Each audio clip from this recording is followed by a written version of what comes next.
সকালবেলা ঘুম থেকে ওঠার পর ফ্রেশ হওয়ার পর একটু ভালো মতো ব্রেকফাস্ট করতে না পারলে কি মনটা ভালো লাগে বলেন তো? একদমই ভালো লাগে না। হ্যালো এভরিওয়ান, আসসালামু আলাইকুম। কী অবস্থা সবার? কেমন আছেন সবাই? নতুন একটা ব্লগ নিয়ে চলে এসেছি আপনাদের সাথে। সকালবেলা ঘুম থেকে ওঠার পর আসলে যেটা করি সেটা হচ্ছে ফজরের নামাজ পড়ি। ফজরে ওঠার পর দেন না শুয়ে হচ্ছে সকালের ব্রেকফাস্টটা রেডি করে নিচ্ছিলাম আর কি। তো আমি এখানে ময়দা আর হচ্ছে চালের গুঁড়া মিক্স করে সাথে লবণ দিয়ে একটা কাই করে নিচ্ছিলাম, মানে রুটি বানানোর জন্য। দেখেই বুঝতে পারতেছেন কিভাবে কি করা যায়। এটা আসলে বলে বোঝানোর মতো কোনো কিছু নাই। এই জিনিসটা আমি আম্মুর কাছ থেকে শিখছিলাম, মানে কতটুকু কি পরিমাণ কিভাবে করলে কি বোঝা যায় সেটা। যাই হোক, আমি ভালো রুটি বানাইতে পারি আলহামদুলিল্লাহ। তো সুন্দর করে আমি অনেকগুলা রুটি বানাই নিব, কারণ কিছুটা আমি ফ্রোজেন করে নিব, মানে 2-3 দিন যায় মতো আর কি। তারপর হচ্ছে এই যে এখন আমি কাইটাকে সুন্দর করে মুথে নিয়েছিলাম, তারপর 4টা গোলা করে নিয়েছি। এখন গোল গোল করে কেচি করে লেচি কেচি না সরি লেচি করে নেওয়ার পালা। আসলে কথা বলতে বলতে মানে অনেক দিন ব্লগ না করতে করতে এখন কথা বলতেও আমার বেজে যায় আর কি। যাই হোক, ক্ষমা সুন্দর দৃষ্টিতে দেখবেন। তো এই যে গোলগুলো আমি এখন সুন্দর করে রুটির মতো করে বেলে নিব। এই জিনিসটা আপনারা দেখে বুঝতে পারতেছেন। এখানে শেখার মতো কিছু আছে বলে আমার কাছে মনে হয় না। আবার যদিও যারা একদমই জানে না তাদের জন্য হয়তো বা হেল্প হতে পারে। তো এই আর কি, এখন সুন্দর করে রুটির মতো একদম বড় করে আমি করে নিয়েছি, মানে বেলে নিয়েছি। তারপর যেটা করব সেটা হচ্ছে এই গ্লাসটা দিয়ে, অনেকে সুতা দিয়ে করে, আমি গ্লাসটা দিয়ে গোল গোল লেচি করে নিচ্ছিলাম, মানে চ্যাপটা করে। অনেকে আবার হাত দিয়েও করে, বাট আমি আম্মুদেরকে দেখেছি এরকম স্টিলের গ্লাস দিয়ে কেটে কেটে নিতে। এটাতে হচ্ছে শেপটা সুন্দর আসে আর কি। তা আমি বেশ অনেকগুলাই করে নিয়েছিলাম, প্রায় আমি 60টা নাকি 70টার মতো রুটি বানিয়ে নিয়েছিলাম আলহামদুলিল্লাহ একা হাতে। তো আমার কাছে ভালোই লাগে, আসলে আলসেমির কারণে করা হয় না। আমার এক এক সময় না এক এক রকমের নাস্তা বানানো হয়। আমি কখনোই ওকে নর্মাল ব্রেকফাস্ট কখনোই করতে দিই না। আমি সব সময় ওকে ভালো কিছু খাওয়ানোর ট্রাই করি। ও খুশিও হয় আলহামদুলিল্লাহ। তো ওকে খুশি করাটাই হচ্ছে আমার কাজ। যাই হোক, আমি জানি না, অনেকেই দেখলাম বলতে শুনলাম আর কি, সকালবেলা নাকি হাজব্যান্ডকে ব্রেকফাস্ট দেয় না, ঘুম থেকে উঠতে পারে না, তাই নিজেও খায় না, হাজব্যান্ডকেও দেয় না। এটা আসলে খুবই কষ্টের একটা কথা। যাই হোক, চেষ্টা করবেন সবাই সকালবেলার ব্রেকফাস্ট একটু ভালো মতো করার জন্য।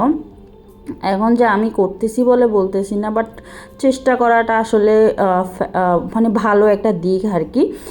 তো এই যে আমার হচ্ছে মোবাইলটা আসলে নড়াচড়া করতেছিল, একা একা ভিডিও বানাই, সো এই আর কি। এখন আমি সুন্দর করে রুটি বানাই নিচ্ছিলাম, যে লেচিগুলো কেটেছি ওইগুলা দিয়ে। আমি আসলে ভিডিওটা বড় হয়ে যাবে বিধায় খুব বেশি করে দেখাচ্ছি না। এই যে দেখেন পারফেক্ট করে আমি খুব সুন্দর করে গোল গোল রুটি বানাইতে পারি। আমি মনে হয় অনেক দিন পর রুটি বানাচ্ছিলাম, কারণ আমার রুটি পরোটা সব আমার হেল্পিং হ্যান্ড বানাইতো। যেহেতু আমি এখন হেল্পিং হ্যান্ড বাদ দিয়ে দিছি, আসলে ওদের এত পার্ট উঠে গেছে কি বলবো, মানে একদিন আসলে 6 দিন আসে না, নিজের মন মতো করে থাকে।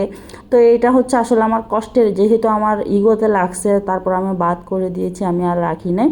তো এই যে দেখেন আমি অনেকগুলা রুটি বানিয়ে নিয়েছি এখানে মাশাল্লাহ। তো এখানে আমি আবার রুটিগুলা ছেঁকেও নিচ্ছিলাম, তারপরে এইদিকে ঠান্ডা করে নিচ্ছিলাম, তারপরে এইদিকে এই যে ভাজ করে করে রাখতেছিলাম। অনেকগুলা অলরেডি পুড়েও ফেলছি। সুমন এখন অবধি জানে না যে আমি ওর জন্য রুটি বানাচ্ছি, ও দেখলেও খুশি হবে। বেসিক্যালি আমি যেহেতু বানাই না রুটি, সো এই জন্য ও আরও বেশি খুশি হবে।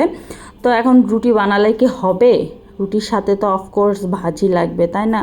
তা আমি সবজিটাও কেটে রাখছিলাম, তো এটা অফ ক্যামেরাতে করেছিলাম। এখন সবজিটাকে আমি কয়েকটা সবজি দিয়েছি, আলু, তারপর হচ্ছে কাঁকরোল, তারপর বরবটি দিয়ে সুন্দর করে একটা ভাজি করে নিব। এই ভাজিটা না সুমন অনেক বেশি পছন্দ করছে, মানে ও ভাত দিয়েও খেতে পছন্দ করছে, আবার তো পরোটা রুটি দিয়েও খাইছে।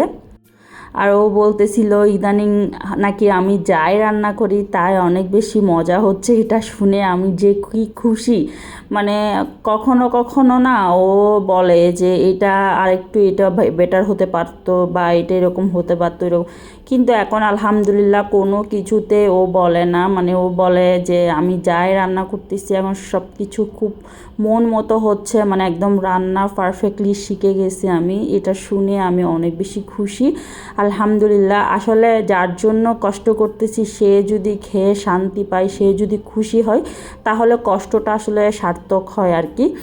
তো এই যে সুন্দর করে ভাজিটাকে আমি কষাই নিচ্ছিলাম। এখানে আমি কোনো ঝোল দিব না, যেহেতু আলু, তো এখান থেকে অলরেডি পানি বের হচ্ছে, ওই পানিটার উপর দিয়ে আমি রান্না করব।